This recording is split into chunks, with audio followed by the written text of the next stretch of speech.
विदेश से आई हुई चिकित्सा पद्धति के तंत्र को ऐसे ही उखाड़ के फेंकना है जैसे ईस्ट इंडिया कंपनी को उखाड़ के फेंका था हमने। साइन हुए हैं टेक्नोलॉजी ट्रांसफर के नाम पर, वो सब की सब रिजेक्टेड और रिडंडेंट टेक्नोलॉजी है इस देश में। और टेक्नोलॉजी कैसे आती है, एक सॉलिड एग्जांपल मैं आपको दूं। हिंदुस्तान में एक कंपनी आई जिसका नाम था कैलविनेटर, अमेरिकन कंपनी, मल्टीनेशनल। हमारे यहां रेफ्रिजरेटर लेके आई। क्यों आई था? उनके मन में दया आ गई कि हिंदुस्तान के लोगों को ठंडा पानी पिलाना। सच्चाई ये थी कि कैलविनेटर की मार्केटिंग खत्म हो गई पूरे यूरोप, अमेरिका में। क्यों खत्म हुई? क्योंकि अमेरिका और यूरोप के देशों में एक प्रॉब्लम शुरू हो गई, क्लोरोफ्लोरोकार्बन के एमिशन की, सीएफसी।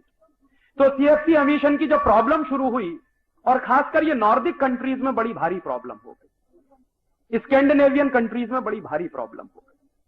तो वहां क्या हुआ कि ये जितनी रेफ्रिजरेशन की टेक्नोलॉजी है, इस पूरी की पूरी टेक्नोलॉजी में सीएफसी बहुत बुरी तरह से एमिट होती है। और सीएफसी के एमिशन से होता क्या है, हमारे वातावरण में ओजोन होती है, और ये ओजोन हमारे लिए बहुत जरूरी है। ओजोन अगर ना हो पूरे वातावरण में तो हम जिंदा नहीं रह सकते, क्योंकि सूर्य की किरणें जो आती हैं उनमें अल्ट्रावायलेट रेज होती हैं, और वो अल्ट्रावायलेट रेज इतनी खतरनाक होती हैं कि आपकी चमड़ी पर अगर सीधे पड़े वो अल्ट्रावायलेट रेज, तो आपकी चमड़ी जो है जल जाएगी, स्किन कैंसर होने की संभावना बढ़ जाती है। तो ये रेफ्रिजरेशन की और एयर कंडीशनिंग की जितनी टेक्नोलॉजी दुनिया में डेवलप हुई है, इसके सबसे बड़े दुष्परिणाम निकले कि सीएफसी एमिशंस बहुत बढ़ गए, और इतने बढ़ गए कि इन नॉर्डिक कंट्रीज के ऊपर ओजोन में एक बड़ा भारी होल हो गया, छेद हो गया। तो उनके यहां क्या प्रॉब्लम हुई, गर्मी बढ़ गई, और जैसे ही गर्मी बढ़ी तो बर्फ पिघलना शुरू हो गई। और आपको मालूम है यूरोप में पूरे के पूरे पोर्शन में 1/3 तो सिर्फ बर्फ ही बर्फ है।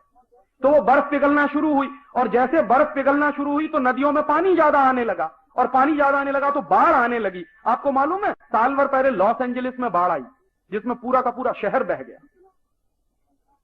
इतना बड़ा मैनेजमेंट था अमेरिका का, कुछ नहीं कर पाया, लॉस एंजलिस में बाढ़ आई। बाद में पता चला कि क्यों आई वो बाढ़, इसलिए आई कि अमेरिका में गर्मी बढ़ गई है, तो बर्फ ज्यादा पिघल रही है, ग्लेशियर्स ज्यादा पिघल रहे हैं, नदियों में पानी बढ़ गया। क्यों बढ़ गया? क्योंकि कार्बन एमिशन है और सीएफसी एमिशन है, दोनों टेम्परेचर इंक्रीज कर रहे हैं। तो इन सारे देशों में एक भयंकर किस्म की घबराहट पैदा हुई, और उस घबराहट के चक्कर में इन्होंने क्या किया, इन 12-13 देशों ने, जो अमीर देश माने जाते हैं, एक समझौता कर लिया। क्या समझौता किया कि धीरे धीरे सीएफसी एमिशन हम खत्म करते चले जाएंगे, और सन 2000 में तो बिल्कुल टोटली स्टॉप कर देंगे, कार्बन एमिशन भी खत्म कर देंगे और सीएफसी एमिशन भी खत्म कर देंगे। तो संकट हुआ कि सीएफसी एमिशन करने वाली टेक्नोलॉजी का क्या होगा। तो किसी ने उनको कहा कि हिंदुस्तान में ले जाकर डंप कर दो, बहुत अच्छा देश। तो कैलविनेटर वाले यहां आ गए, और यहां आके उन्होंने विज्ञापन देना शुरू कर दिया कि रेफ्रिजरेटर घर की शान, बिना रेफ्रिजरेटर के घर में शान ही नहीं। हिंदुस्तान के इडियट्स लोगों ने कभी एक मिनट ये नहीं पूछा कि इस रेफ्रिजरेटर की हमको क्या जरूरत है। यूरोप में, नॉर्डिक कंट्रीज में, स्कैंडिनेवियन कंट्रीज में रेफ्रिजरेशन का सिस्टम आया क्यों? तो सीधी सी बात है, बहुत सूखा हिस्सा है, और सूखे हिस्से में भोजन ज्यादा समय तक सुरक्षित नहीं रहता, और वहां परंपरा भी कुछ ऐसी है कि सप्ताह में एक दिन भोजन बनाया जाता है। मैं यूरोप के कई देशों में रहा हूं, तो मैं देखता था सिर्फ फ्राइडे को भोजन बनाते हैं, और बाकी दिन फिर उसी को निकाल निकाल के खाते हैं फ्रीजर में। किसी को फुर्सत ही नहीं है रोज गर्म खाना बनाने की, सब्जियां रोज मिलती नहीं है।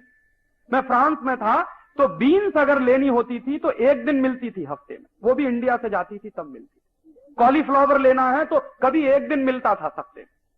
तो हरी सब्जियां मिलती नहीं है, या तो यहां से जाती हैं हिंदुस्तान से, या लैटिन अमेरिका से आती हैं, या अफ्रीका से जाती है। तो अफ्रीका से फल भी जाते हैं बहुत बड़ी मात्रा में। तो वहां क्या होता है कि जो पहले खरीद ले वो घर के अंदर रख ले उसको, बाकी किसी को मिलता नहीं। तो रेफ्रिजरेटर की इसलिए उनको जरूरत थी कि स्टोरेज करके रखना। सप्ताह में 1 या 2 दिन हरी सब्जी मिल पाती है, सप्ताह में 1 या 2 दिन खाना बना पाते हैं, इसलिए खाना बना के भी रख लेंगे, सब्जियां भी इकट्ठी करके रख लेंगे, इसलिए उन्होंने रेफ्रिजरेटर का ईजाद किया। थ्योरी तो हम भी जानते थे, रेफ्रिजरेशन की थ्योरी तो सारी दुनिया में यूनिवर्सल है। थ्योरीज तो हमेशा यूनिवर्सल होती हैं, टेक्नोलॉजी लोकल होती है। तो थ्योरीज तो हम भी जानते थे रेफ्रिजरेशन की। हिंदुस्तान में पिछले 500-700 साल से रेफ्रिजरेशन की थ्योरीज पे बहुत काम होता है, ऐसा नहीं है कि ये देश जानता नहीं। लेकिन हमने कभी रेफ्रिजरेटर बनाया नहीं, क्यों नहीं बनाया? हमको जरूरत नहीं थी। क्यों नहीं जरूरत थी? रोज इस देश में सवेरे भी ताजी सब्जी लीजिए, शाम को भी मिल जाएगी। और मेरे अपने शहर में तो 3 टाइम मिलती है, सवेरे अलग मिलती है, दोपहर को अलग मिलती है, शाम को अलग मिलती है। और दूसरा एक और अद्भुत सिस्टम है, रोज गरम गरम मेरी मां मुझको रोटी बना के खिलाती है। यूरोप में कभी कोई मां नहीं खिलाती अपने बच्चे को गरम गरम रोटी, जानता भी नहीं है कोई रोटी बनाना। तो उनकी प्रॉब्लम थी, इसलिए उन्होंने रेफ्रिजरेटर का ईजाद किया। हम काहे के चक्कर में फंस गए जो हमने अपने घर में खरीद के उसको रख लिया। तो ये क्या होता है कि टेक्नोलॉजी आपकी जरूरत की नहीं है, लेकिन वो टेक्नोलॉजी आपकी जबरदस्ती जरूरत बनाई जाती। और उन्होंने आपके यहां रेफ्रिजरेटर को जरूरत बना के पेश किया, क्योंकि उनको रेफ्रिजरेटर आपके यहां डंप करना था। उनको अपने यहां सीएफसी की प्रॉब्लम से छुटकारा पाना था, उनको अपने यहां एमिशन की प्रॉब्लम से छुटकारा पाना था, इसलिए आपके देश में लाके रेफ्रिजरेटर डंप किया। और वो डंप होने वाली चीज बिकेगी कैसे? तो उसके लिए हैवी एडवर्टीजमेंट उन्होंने किया। और वो एडवर्टीजमेंट बड़े जबरदस्त तरीके से एक एक आदमी के चुभोया जाता था। कैसे चुभोया जाता था? आपका घर कुछ भी नहीं है अगर उसमें रेफ्रिजरेटर नहीं। और रोज रोज रात दिन कोई अगर आपको ऐसे ही कोचे कि आपका घर कुछ नहीं है अगर आपके घर में रेफ्रिजरेटर नहीं है, आपका घर बहुत रद्दी है अगर आपके घर में रेफ्रिजरेटर नहीं है, तो घर की शान बढ़ाने के लिए एक न एक दिन तो आप ले ही आएंगे, क्योंकि रोज रोज यही सुन रहे। और वो हम ले आए हमारे घर में, हमको मालूम नहीं कि हम उसका क्या इस्तेमाल करें, क्योंकि वो टेक्नोलॉजी इंडियन नहीं है, टेक्नोलॉजी यूरोपियन है। थ्योरीज हो सकती है इंडियन यूरोपियन एक जैसी, लेकिन टेक्नोलॉजी तो इंडियन यूरोपियन एक जैसी होती है। उनको जरूरत थी, उन्होंने वैसी टेक्नोलॉजी बनाई, हमको जरूरत नहीं थी, हमने वैसी टेक्नोलॉजी नहीं बनाई। अब जब फ्रिज आ गया हमारे घर में, तो देखिए पूरा घर कैसे बदलता। मैंने देखा कि जिनके घरों में फ्रिज आ गया तो उन्होंने अपने घर को रीस्ट्रक्चर कर दिया। कैसे रीस्ट्रक्चर किया? कि पहले वो रोज ताजी सब्जी खरीद कर लाते थे, फिर जबरदस्ती एक साथ 10-10 किलो सब्जी लाने लगे, क्योंकि भरना तो चाहिए फ्रिज। और ला के भरने लगे उसमें। फिर क्या हुआ? इस देश में बड़ा अच्छा शुद्ध पानी मिलता था माटले का, तो जबरदस्ती माटला बंद करके रेफ्रिजरेटर में पानी रखना चाहिए। हिंदुस्तान में शायद बहुत इडियोटिक लोग मिलेंगे जो प्लास्टिक की बोतल में पीने का पानी भर के रखते हैं रेफ्रिजरेटर के अंदर। दुनिया में सबसे रद्दी चीज है प्लास्टिक। यूरोप के तो कई देशों में प्लास्टिक बैन होने जा रहा है, जापान ने तो पहले ही बैन कर दिया। 5-6 साल से जापान में प्लास्टिक की चीजों का उत्पादन लगातार कम किया जा रहा है। और वहां जापान में एक नियम है कि कोई भी खाने पीने की चीज प्लास्टिक पैकिंग में नहीं होनी चाहिए। सरकार ने बाकायदा नोटिफिकेशन जारी कर दी। हमने क्या किया? क्योंकि फ्रिज आ गया है घर में, तो फ्रिज का इस्तेमाल भी होना चाहिए। हमको मालूम नहीं है कि इसका सही इस्तेमाल क्या है, तो पानी भी उसमें रखना चालू कर दिया। अब प्लास्टिक की बोतल में पानी रखा हुआ, मेहमान आया, साहब पानी पिएंगे, तो सीधे बोतल निकाल के उसके सामने पेश कर दिया। ये नहीं कि पानी को गिलास में डाल के पेश करें, बोतल निकाल के पेश करेंगे, ताकि पता तो चले कि हमारे घर में फ्रिज है। अगर गिलास में भर के ले जाएंगे तो पता नहीं माटले का है कि फ्रिज का है, पता ही नहीं चलेगा मेहमान को। और सारी दुनिया के साइंटिस्ट कहते हैं, मेडिकल साइंस के एक्सपर्ट कहते हैं कि फ्रिज का पानी एक ही काम करता है, कॉन्स्टिपेशन बढ़ाता है। यूरोप और अमेरिका में मैं जितने दिन देखा रहा, मैंने हर तीसरे चौथे आदमी को कॉन्स्टिपेशन का मरीज पाया। और अभी तो उनकी जो फिगर्स आए हैं, लेटेस्ट फिगर, वो तो चौंकाने वाले हैं। 90% पॉपुलेशन यूरोपियन ब्लॉक में कॉन्स्टिपेशन का शिकार है। और इतना जबरदस्त कॉन्स्टिपेशन वहां होता था। मैं जहां रहता था यूरोप में, तो मैं देखता था 4-4 दिन 5-5 दिन संडास नहीं होती लोगों को। एक बार एक डॉक्टर जुकरसन से मेरी मुलाकात हुई, बड़े भारी डॉक्टर माने जाते। तो मैंने उनसे पूछा कि आपके देश में इतना कॉन्स्टिपेशन क्यों है? तो कहने लगे उसका सिंपल सा कारण है कि हमेशा फ्रिज का पानी हम लोग पीते हैं और आइस इतनी इस्तेमाल करते हैं, जरा सा पानी उसमें आइस डालेंगे 3/4।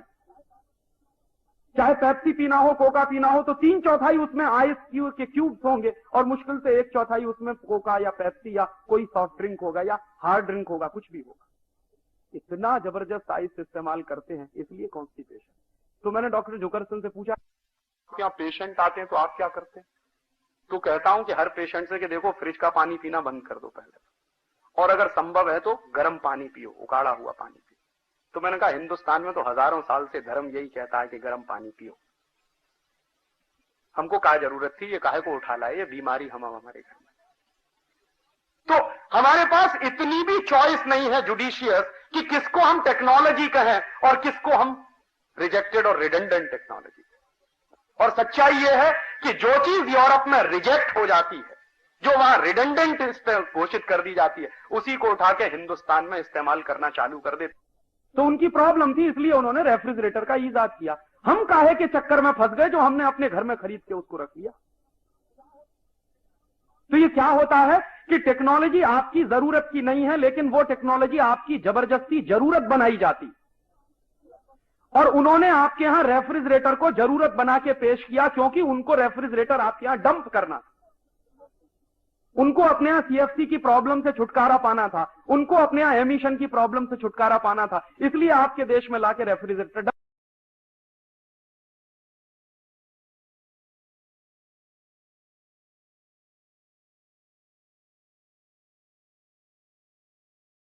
भी नहीं पीना, कितनी भी गर्मी पड़े, कितना भी पसीना निकले, नहीं पीना। क्यों? आप उसको समझ लीजिए। बात ऐसी है कि जब बहुत ठंडा पानी आप पीते हैं तो गर्म पेट में ठंडा पानी जाता है, पेट आपका गर्म है, पानी ठंडा है, तो अंदर जाके झगड़ा होता है। या तो पेट पानी को गर्म करता है या पानी पेट को ठंडा बनाता है। थोड़ी देर के लिए समझने की कोशिश करें कि मान लीजिए आपने बहुत ठंडा पानी पिया है और पानी ने पेट को ठंडा कर दिया।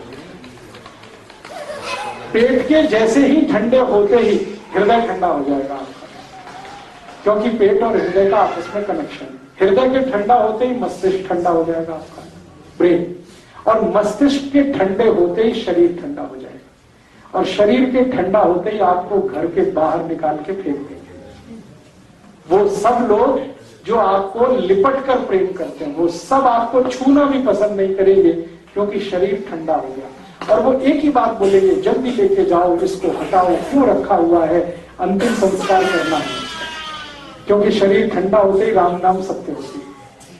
तो आप क्यों ये शरीर को ठंडा बनाना चाहते हैं पानी पी के? मत करिए ये गलती। अब इसका दूसरा पार्ट है जो मैं समझाना चाहता हूं आपको। जब बहुत ठंडा पानी हम पीते हैं तो होता क्या है कि पेट पानी को गर्म करता है, उसको जिंदा रखना है आपको। तो एक सिस्टम बना रखा है भगवान ने, आप बहुत ठंडा पानी पिएंगे, पेट पानी को गर्म करेगा। लेकिन गर्म करने के लिए उसको एनर्जी चाहिए, कुछ ऊर्जा चाहिए। वो एनर्जी कहां से आएगी? ब्लड में से आएगी, रक्त में से आएगी। तो सारे शरीर का खून पेट की तरफ जाएगा पानी को गर्म करने। अब थोड़ी देर आप इमेजिन करिए कि सारे ब्रेन का ब्लड हमारे पेट में चला गया, हार्ट का ब्लड पेट में चला गया, इंटेस्टाइन का ब्लड पेट में आ गया, तो हर एक ऑर्गन को ब्लड की कमी आएगी। ब्रेन को कमी आएगी, हार्ट को कमी आएगी, इंटेस्टाइन। ब्रेन को 3 मिनट अगर ब्लड सप्लाई रुक गया या कम हो गया तो ब्रेन डेड हो जाता है। हार्ट को 1 से 1.5 मिनट अगर सप्लाई रुक गई तो हार्ट डेड हो जाता है। बाकी सभी ऑर्गन्स तो ऐसे ही खत्म हो जाएंगे। इसलिए कहा गया है कि ठंडा पानी पीना बहुत बड़ा रिस्क लेना है, कभी मत पीजिए। और एक समस्या होती है, जब बहुत ठंडा पानी आप पीते हैं तो हमारे पेट का जो लार्ज इंटेस्टाइन है, बड़ा आंत, जहां पर एक्सक्रीटा है, मल है, वो बंद हो जाता है। लार्ज इंटेस्टाइन ऐसा होता है पाइप के जैसा, खुले हुए पाइप के जैसा। जब ठंडा पानी पीते हैं तो ये बंद हो जाता है, ऐसे हो जाता है। अब होगा क्या कि बहुत ठंडा पानी पी पी के लार्ज इंटेस्टाइन अगर आपका श्रिंक कर गया, बंद हो गया, तो सुबह जब आप टॉयलेट में जाएंगे तो 1-1 घंटे बैठना पड़ेगा आपको, क्योंकि ये बंद है, स्टूल ही पास नहीं होगा। सारी ताकत लगानी पड़ जाएगी आपको, फिर भी स्टूल पास नहीं होगा, माने कॉन्स्टिपेशन शुरू हो जाएगी। और कॉन्स्टिपेशन को आयुर्वेद में मदर डिसीज कहते हैं। सभी बीमारियों की मां है कब्जियत। आपको एक बीमारी आ गई कब्जियत, तो सारी बीमारियां आएंगी जिंदगी में, कोई नहीं रोक पाएगा उनको। तो ठंडा पानी पीने से सबसे ज्यादा नुकसान होता है लार्ज इंटेस्टाइन के श्रिंक होने का, माने कब्जियत होने का।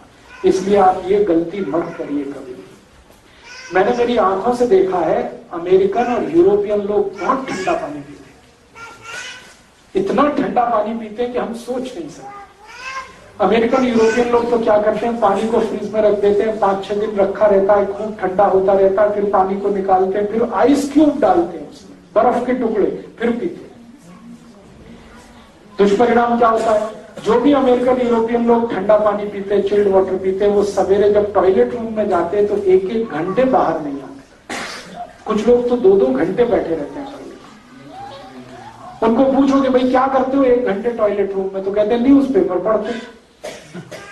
अब टॉयलेट रूम न्यूज़पेपर पढ़ने के लिए तो नहीं बनाया, तो कहते क्या बताए, स्टूल पास नहीं होता, पेट साफ नहीं होता, तो न्यूज़पेपर पढ़ के टाइम पास करना पड़ता है। एक अमेरिकन को मैंने एक बार पूछा कि आपके टॉयलेट रूम में ये कमोड सीट क्यों लगाते हैं, इंडियन स्टाइल का क्यों नहीं लगाते? तो उसने बहुत अच्छा उत्तर दिया। उसने कहा कि इंडियन स्टाइल वाला जो टॉयलेट पॉट है उस पर 5 मिनट बैठ सकते हैं, क्योंकि बैठने की जो पोजीशन है वो 5 मिनट में ही थका देती है। हमको 2-2 घंटे बैठना है, इसलिए हम कुर्सी जैसा ही कमोड बना लेते हैं, आराम से बैठ जाते हैं, न्यूज़पेपर पढ़ते हैं। उस दिन मेरे समझ में आया कि अमेरिकन टॉयलेट रूम में लाइब्रेरी क्यों होती है। सारे अमेरिकन टॉयलेट रूम में लाइब्रेरी मिलेगी, न्यूज़पेपर मिलेंगे, मैगजीन्स मिलेगी, किताबें मिलेगी। ड्राइंग रूम में नहीं मिलेगी, डाइनिंग रूम में नहीं मिलेगी, बेडरूम में नहीं, टॉयलेट रूम में सारी किताबें, मैगजीन, क्योंकि उनको टाइम पास करना। मुझे कभी कभी उनका मजाक करने का मन करता है, वो बेचारे कितने परेशान होते होंगे, सारी ताकत लगाते होंगे, सब करते होंगे, लेकिन स्कूल पास नहीं होता। फिर गाना गाते होंगे, मेरे सपनों की रानी कभी आएगी, फिर भी नहीं आती। फिर उससे भी ज्यादा जब परेशान हो जाते होंगे तो दूसरा गाना गाते होंगे, एक बार आजा आजा आजा, फिर भी नहीं आती। ये सारी समस्याएं उनकी जिंदगी में, और इन समस्याओं का जो रूट कॉज है वो चिल्ड वाटर है, ठंडा पानी। आप मत गलती करना, ये वो गलती कर रहे हैं, उनको करने दो, उनको मुबारक। हमें हमारे जीवन को थोड़ा ठीक रखना है। आप कभी भी ठंडा पानी मत पीना। फिर आप बोलेंगे घड़े का पानी पी सकते हैं, हाँ, मिट्टी के घड़े का पानी आप पी सकते हैं, क्योंकि वो ठंडा नहीं है। ठंडे पानी की परिभाषा मैंने बताई, 27 डिग्री सेंटीग्रेड से कम टेम्परेचर का सभी पानी ठंडा है। मिट्टी के घड़े का पानी का जब भी आप टेम्परेचर नोट करेंगे वो 35 डिग्री, 36 डिग्री, 34 डिग्री, 33 डिग्री ऐसे आता है, और आपके शरीर का तापमान है 37 डिग्री। इसलिए मिट्टी के घड़े का पानी और आपका शरीर दोनों लगभग बराबर गर्म है। इसलिए आप कभी भी मिट्टी के घड़े का पानी पीना, फ्रिज का मत पीना, बर्फ डाला हुआ मत पीना। इमरजेंसी कितनी भी होने दो, आप टैप वाटर पी लेना, नल का पानी सीधे पी लेना, ठंडा पानी। ये चौथा नियम है। और